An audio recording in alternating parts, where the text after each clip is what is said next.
के दिन ये समझ लो कि उस गुरु नाम को सार्थक करने के लिए हमारे जैसे जो शिष्य सशरीर धरती पे बैठे हुए हैं, अपने उन गुरुओं की यशोगाथा बढ़ाने के लिए, उनकी परंपराओं को आगे बढ़ाने के लिए, और जब उनकी परंपराएं आगे बढ़ रही हों तो निस्संदेह कहीं ना कहीं हमारे गुरुओं का योगदान है।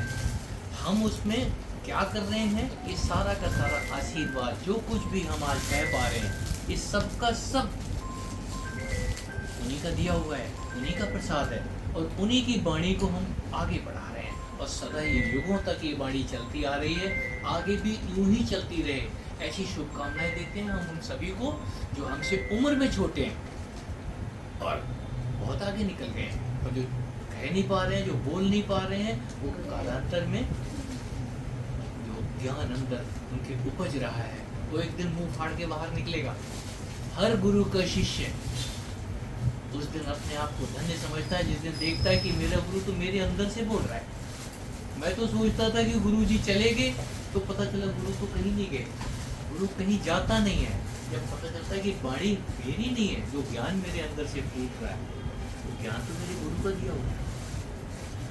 वो ज्ञान विवेकानंद सर के जब उनके मुंह से अनायास निकल पड़ा कि जो मैं बोल रहा हूँ ये तो मुझे आता नहीं था, मेरे गुरु की इतनी कृपा है, वो कलकत्ता में है और मेरी वाणी से इंग्लिश निकल रही है, वो फ्लो भी वहीं से आ रहा है। ये उदाहरण के तौर पे तो हर शिष्य के जीवन में वो क्षण आते हैं। एक समय ऐसा आता है कि उसको लगता है कि मैं नहीं बोलूं, बोलने वाला तो कोई और ही है। कहीं योगानंद बोल रहे हैं, कहीं विवेकानंद बोल रहे हैं, कि अनंत अनंत गुरु जो शरीर छोड़ के चले गए हैं, और अपने ही शरीर के अंदर जब वो प्रकट होते हुए दिखते हैं, तब हमें यकीन आता है कि कोई कहीं जाता नहीं। वो स्पीकर कब आकर के आपका पकड़ लेंगे, कब बोलना शुरू कर देंगे। अगर बोलते नहीं हैं तो आपके अंदर से वो चीज़ें दिखाना शुरू कर देते हैं कि भाई जिसको बाहर ढूंढ रहे हो वो तुम्हारे ही अंदर है।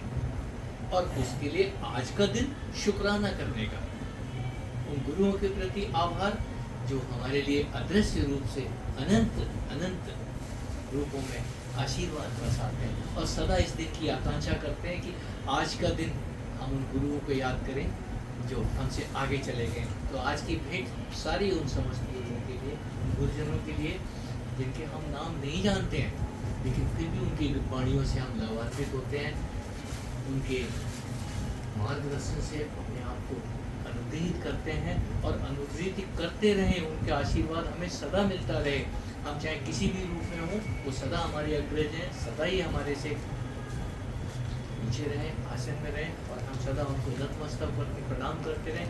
ये ऐसी इच्छा हर एक हमारे जैसे साधक को, शिष्य को रखनी चाहिए। कोई भी गुरु गुरु पद पे होकर के इतराता नहीं। गुरु कोई पद नहीं है, वो अपने पद चाप छोड़ जाता है नीचे।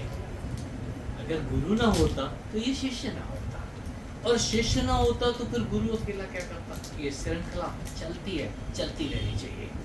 किसी गुरु को यदि शिष्य ही ना मिले तो उसको गुरु कहेगा कौन? तो शिष्य गुरु का नाम करते हैं। आज अगर मुझे तुम लोग खड़ा कर रहे हो आगे, तो मेरे पीछे जो अदृश्य श्रृंखला खड़ी हुई है, मैं सारा का सारा श्रेय उनको देता हूँ। अगर उन्होंने पीछे से लाते हैं सिर के इस पैर पद अपने सिर पे ना रखे होते, तो ये पदों के जो गुणगान आज यूट्यूब पे देख रहे हो, मैं पद ही तो गा रहा हूँ, कि उन्हीं के पद गा रहा हूँ। अपना तो यहाँ कुछ भी नहीं है, हमारा यहाँ कुछ भी नहीं है। जो कुछ भी है, यदि ज्ञान मुँह से निकल रहा है तो वो सब उनका है। ये सारा श्रेय आज का दिन उन्हीं को समर्पित है। हमारी बहुत बहुत शुभकामनाएं जो यहाँ आ गए हैं और जो नहीं आ गए हैं, उन सब के लिए गुरु पूर्णिमा सबको मंगलकारी हो, सभी गुरुजन सभी को आशीर्वाद। जय